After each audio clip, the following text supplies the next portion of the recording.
Science is dope. Did ancient Indians actually fly? Pseudoscience Police. And yeah, this is something that's interested me because I remember watching a kids film with my wife, which involved like the history of, I think they were fighting Raven, right? Raven. They were fighting Raven, and he was flying like a plane, or his demons were flying a plane. And I was like, wait a minute, I thought I was watching something about history. Why the heck are they piloting an airplane? But yeah, I mean, and then apparently people have been saying it's a part of history. It's a part of history. But yeah, this is Science is Dope. Did ancient Indians fly? I know about you, but I'm sick and tired of these big-name creators peddling this conspiracy theory of vimanas. These ancient Indian aircrafts that were far more advanced than any modern aircraft. They apparently... Of course, it was the Aryan aliens. It was the Aryan aliens that flew. It wasn't the Indians that made it. It was the Aryan aliens that were flying around in their saucers. They had advanced modern weapons, could turn invisible and travel between planets. And these are being peddled by creators like Abhi Neo, Beer Biceps, Praveen Mohan, and Big Brain Co. All of them are huge, more than million subscriber pages. And now the ideas have gotten so out of hand that these American conspiracy theorist pages have gotten a hold of it. Sanskrit text of the Hindu and Buddhist tradition gives a vivid description of a flying craft called vimana. Now I can't just go around calling this a conspiracy theory. What evidence do I have? That is exactly what I'm going to present in this video. We're going to look at where all this came from, what all its claims are, and how all this became so popular. And we'll also look at the physics of all this, whether all this is physically possible. And you don't have to take my word for it. We'll look at what actual aeronautical engineers have to say about all this. Next time you see anyone sharing anything about vimanas from ancient India, share this video with them because this has everything about it. Let's begin.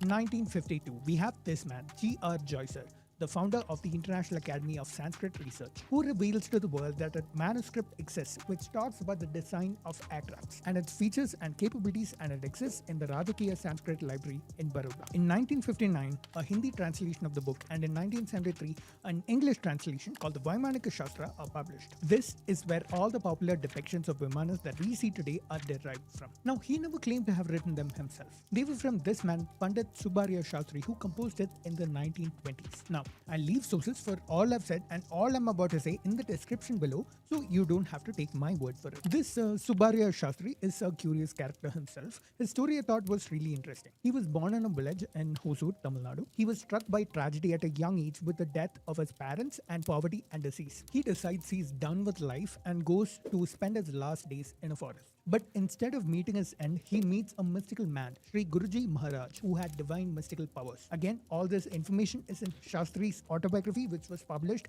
in the 1970s. Now, what did Guruji do? With one touch, he healed Shastri and made him fit and healthy again. He taught him all the Vedas and Shastras and imbued him with divine enlightenment. But he also wanted him to protect this knowledge and not to go engage in public discussions and debates much about all this stuff. This Guruji seems to know exactly how to make skeptics believe him. Over the years, he learns a Shastra. It's funny hearing that.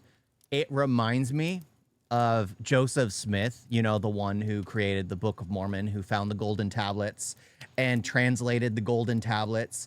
And then the wife of the one who translated the golden tablets wrote it down, hid the papers to prove that it was fake. So Joseph Smith had to make up the golden tablets again on the spot. I say make up. I'm using it loosely. I mean, yeah, it's...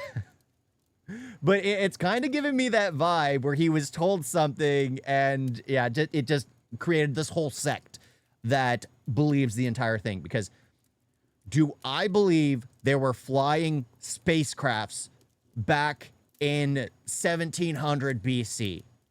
No, absolutely not. There's no physical evidence to that whatsoever. Did they have things that they probably threw through the air that could attack? Probably. But like old-fashioned drones where you fold a piece of paper and put a knife in it, and then you toss that paper airplane with a knife, and then there you go. You have yourself an old-fashioned drone.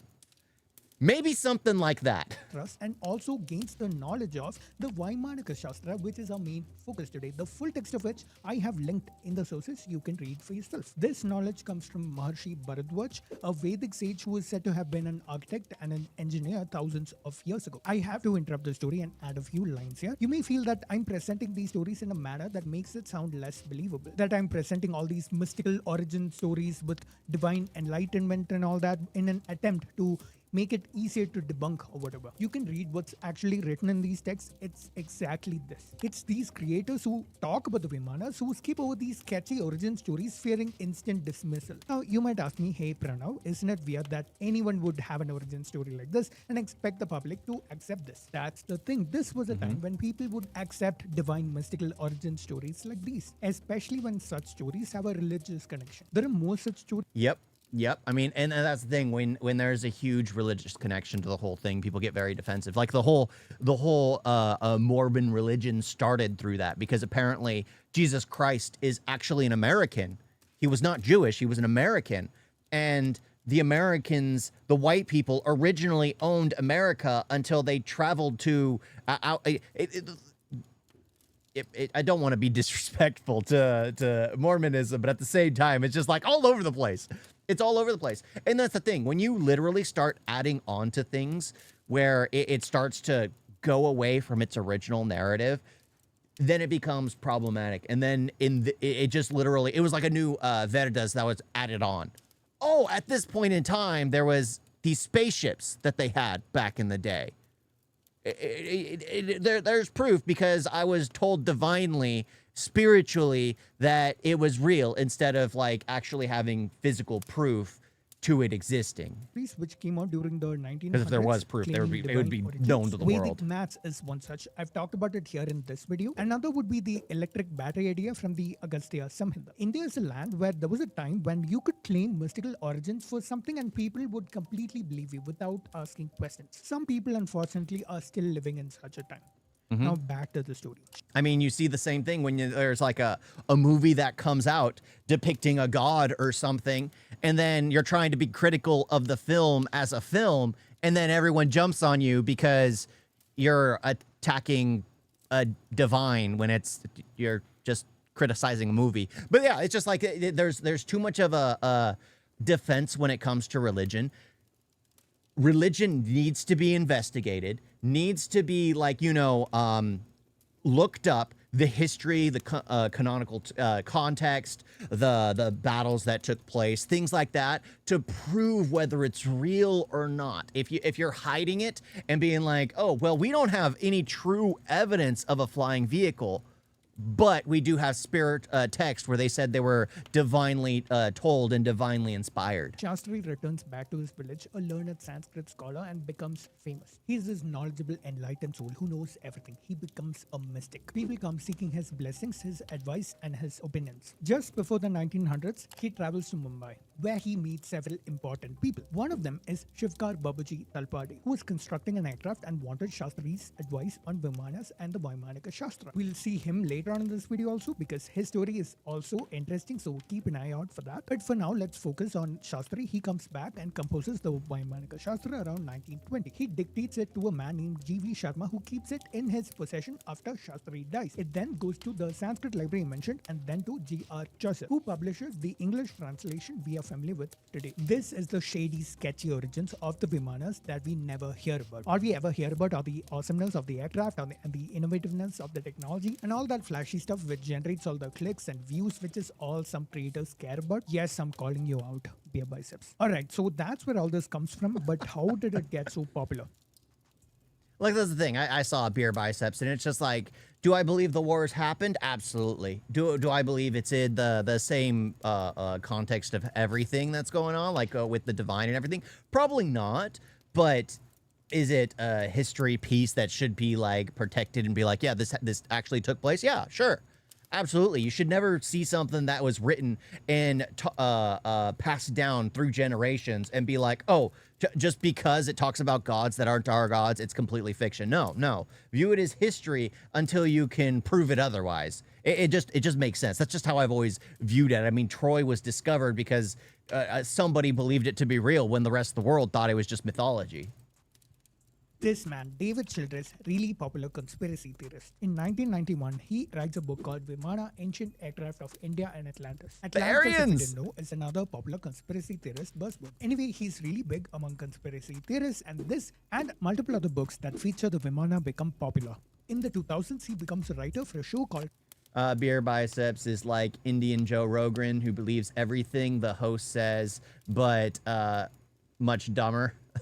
Yeah, he believes everything the host says and doesn't question it, I guess. Just like, but I kind of do the same, but at the same time, I have my own, belief in the world. So if something kind of pushes against it, I'll like listen and be like, that kind of makes sense, but...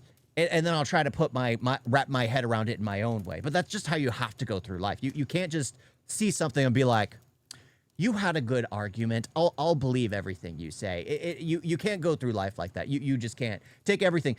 Even when there's a religion you absolutely believe in 100%, take it with a grain of salt. Take it with a grain of salt and always question. I remember I grew up Christian in a Christian household. I remember sitting with pastors and questioning them about like the flood, questioning them about like, cause like, how can the flood happen if you have freshwater fish and saltwater fish, and freshwater fish cannot exist in saltwater, and saltwater fish cannot exist in freshwater. Not everything is a salmon. So it's just like, how can that ecosystem exist? I mean, always having questions like that. It's just like, this seems a little strange to me.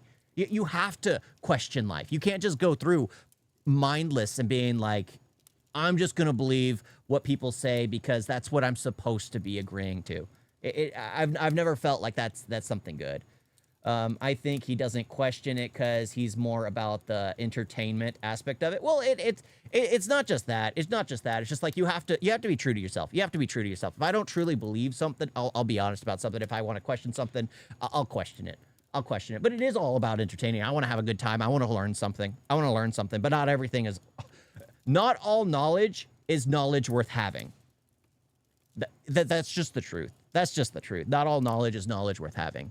The Ancient Aliens, which is a conspiracy theory show that has been criticized for sensationalizing things that are not based on fact as if they are factual. This show has multiple episodes featuring. I believe we can use an umbrella as a parachute, as my cartoon logic confirms it. I have no clue what your argument is. No clue what your argument is. Like, that's the thing. Your argument is non-existent in the concept of what I'm saying. It's literally non-existent.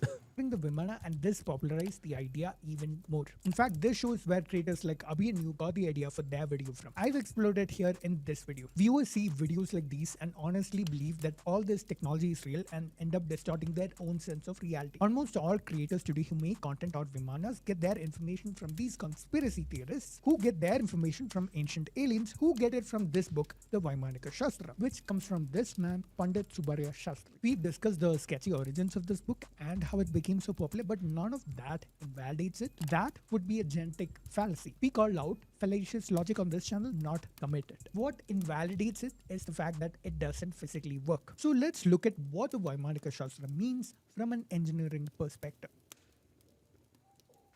How What's up? I'll check it after this. does anything fly? Take this rock. If it's simply the air like this, it's gonna fall because of gravity, which is a force pulling everything downward. So if something has to stay up, it needs some equal and opposite upward force that counteracts this gravity. Now let's see some real world objects that can fly and see where they get this force from. Planes. That's the point. It is equally dumb. Oh, you're basically saying they read it from that book and they're all believing the same thing. Yeah, it's just like you have to question everything. You have to see the proof of it all.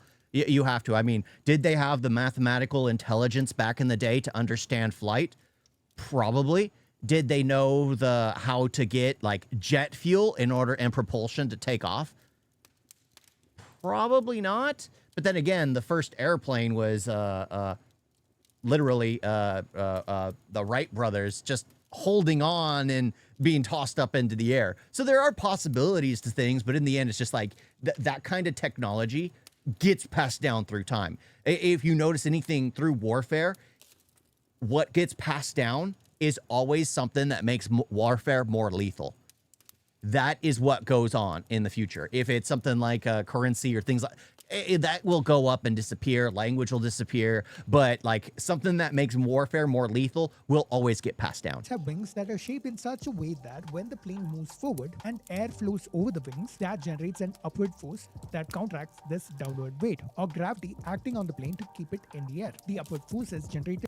Religion is old time brain rot, in my opinion. I can see that. I can see that, and that's the thing. It's like that's why I hate it when people get so extreme in it. I have a cousin who basically, I say she committed suicide, but she joined a nunnery. Well, it's not really called a nunnery. I'm not entirely sure what it is, but she basically gave up her life entirely for no real reason. And if she actually read the Bible, she would know what she's doing is wrong. But people get so bogged down in like one aspect of something that's taught that they forget to actually look at anything else. And then they destroy their own mind. Ancient aliens might have some knowledge of engineering, at least enough to imagine something like a flying. Oh, ancient Indians. Sorry. Ancient aliens is just something that popped into my head. Enough to imagine something like flying vehicle, like design for flying machines, etc. Like far for actual planes. Yeah, I mean, that's something that's easily understandable, especially with math and things like that. Because we have the blueprints from Michelangelo, where he designed like his first corkscrew helicopter. Like he had designs for that. Did he ever invent it? No, but he had designed that. And that was far before. So it is believable that they could have perceived it, but to actually get to that point, it's hard to believe, especially if it wasn't passed down through warfare, because it would be. Through a combination of the difference in pressure between the upper and lower parts of the wing, through Bernoulli's principle, and the wing directing or pushing the air down, which by Newton's third law results in the air pushing the plane up against gravity. Helicopters using its propellers push the air down, and that pushing force is equal to its weight, and the air, by Newton's third law again, pushes the helicopter up. Hot air balloons, as the name suggests, uses hot air which is less dense than atmospheric air. It creates a buoyant force which pushes it up. Rockets burn fuel, creating exhaust fumes which get pushed out in one direction, pushing the rocket in the other direction. This discussion of basic mechanics of flight is not present in a book that is supposedly the first of its kind, and instead, the book directly jumps into the construction of these aircrafts and even the training of the pilots, the food and the clothing for these pilots, and civil aviation and combat mechanics and warfare. Almost like this is straight out of some sci-fi movie. Moreover, these illustrations that we see of popular depictions of vimanas in images and videos and everything, these were never there in the original manuscripts. These illustrations only came out in the 1973 publication of the English translation of the Vaimanika Shastra. Let's now look at what actual aeronautical engineers have to say about vimanas. And I've brought this up in multiple previous videos.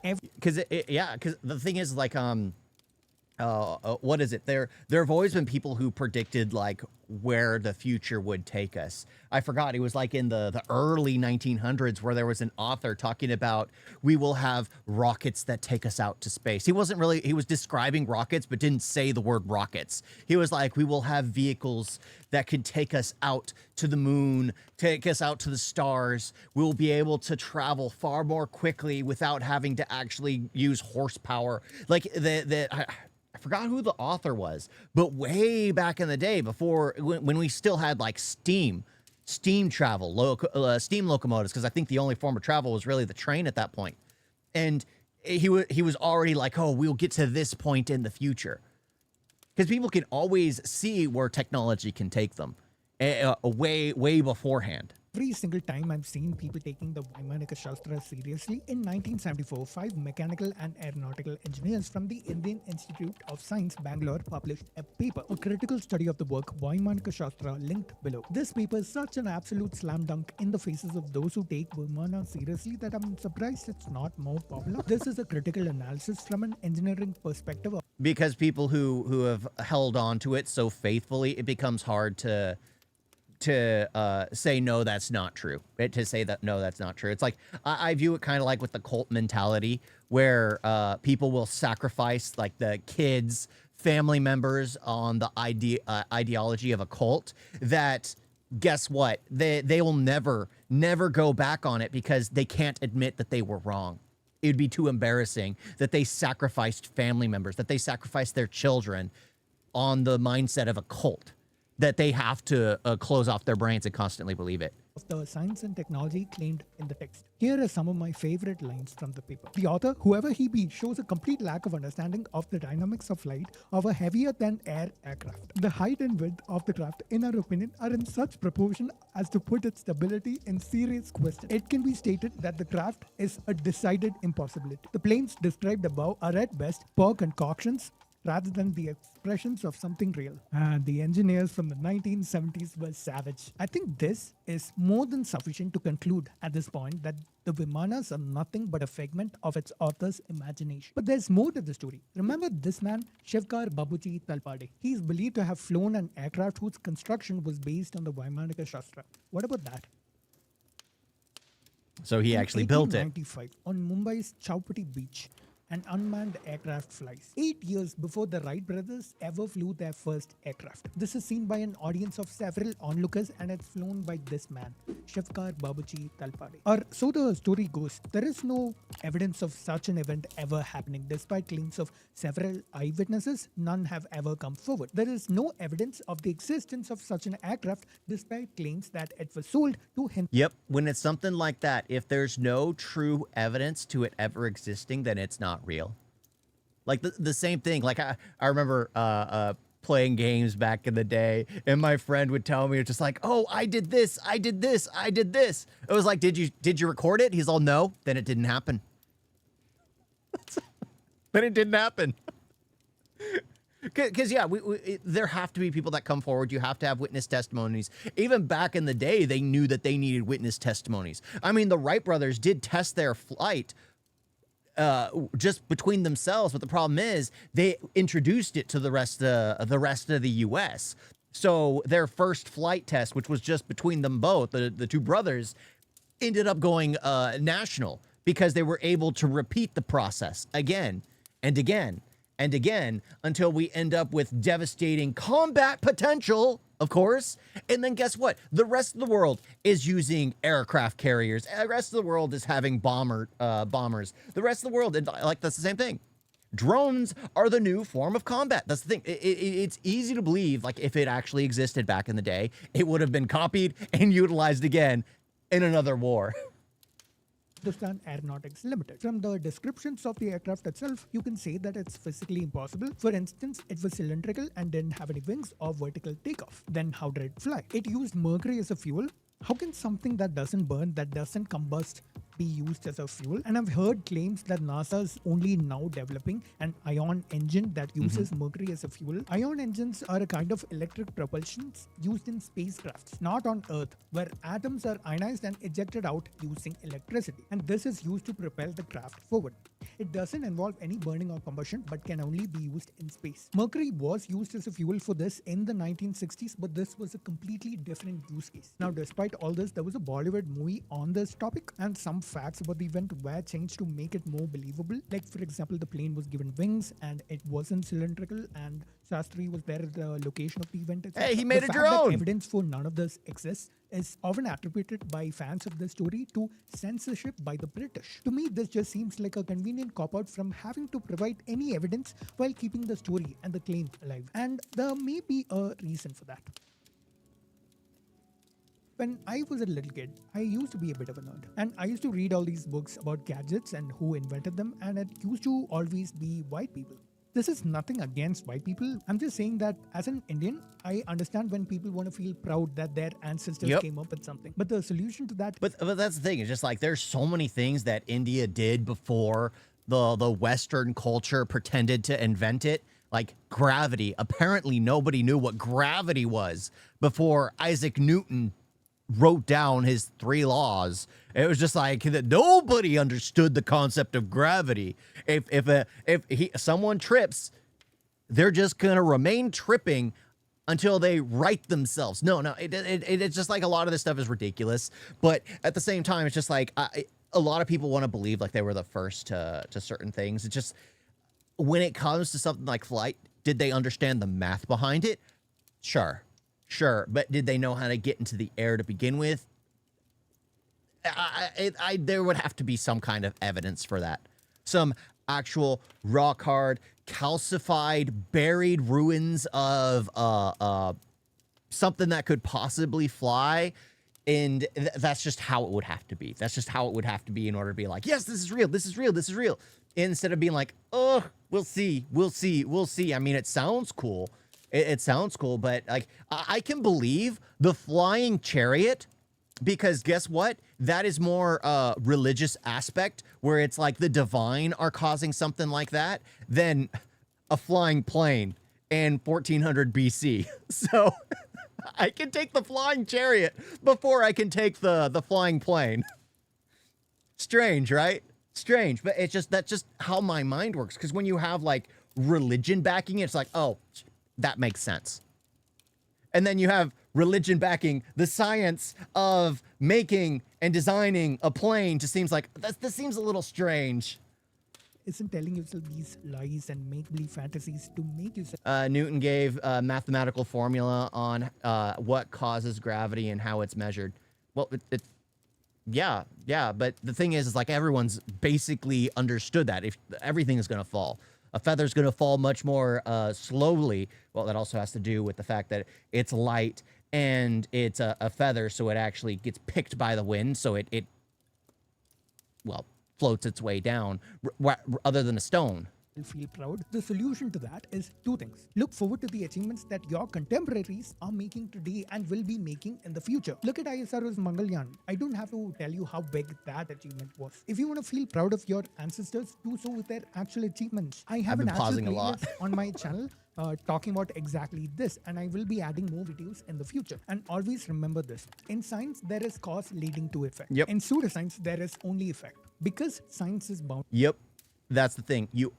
I think you need to have that mindset in everything. Even if you're seeking like mental help, you don't just treat the effect. You don't go to a doctor who's just going to give you drugs. No, you need to find the root cause as to why you're needing mental help.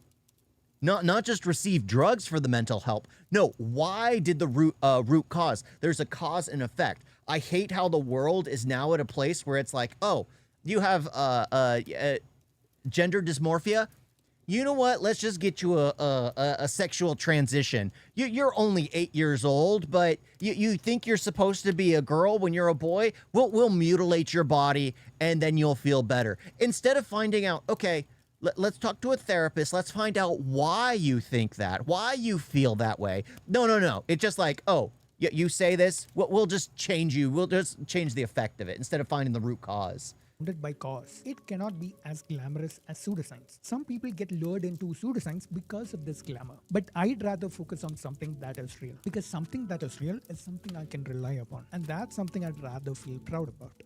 Content like this is expensive for me to make. If you did like this video, I liked really it. appreciate I liked it. If you support me on Patreon, buy me coffee or YouTube memberships or that thanks button. Yeah. Very well thought out. Very, very, like, I can guess he gets a lot of hate. I can guess he gets a lot of hate because a lot of people don't like their beliefs questioned. That really is it. A lot of people feel like, and that's the thing, that you should go into, you should always question it. You really should. You should never just have blind faith. But the thing is, it is faith. You're supposed to believe in it wholeheartedly. But people will always use faith as a way to pick themselves up. Like, there have been pastors who have been corrupt. There have been gurus who have been absolutely corrupt. There have been priests who have been corrupt. There have been like imams that have been corrupt. And I'm just naming off all kinds of religious leaders from different rabbis who have been corrupt. That's the thing. It's just like you always have to question stuff because people will use religion as a shield to hide behind things. And you can never accept that. You can never accept that. He has many other vids like this. Yeah, I subscribed because I did like how he broke it down. And I was just like, I'm going to get some people angry at me. Of course. But it comes with the territory because I know what I believe. And it's just like, I always feel like there should be like evidence to support a claim. There should be evidence to support a claim. Like, how do people know I'm married? Because I put a penguin here and I have an AI girl voice communicating with me every now and then. That's how you know. That's how you know. You guys made a video?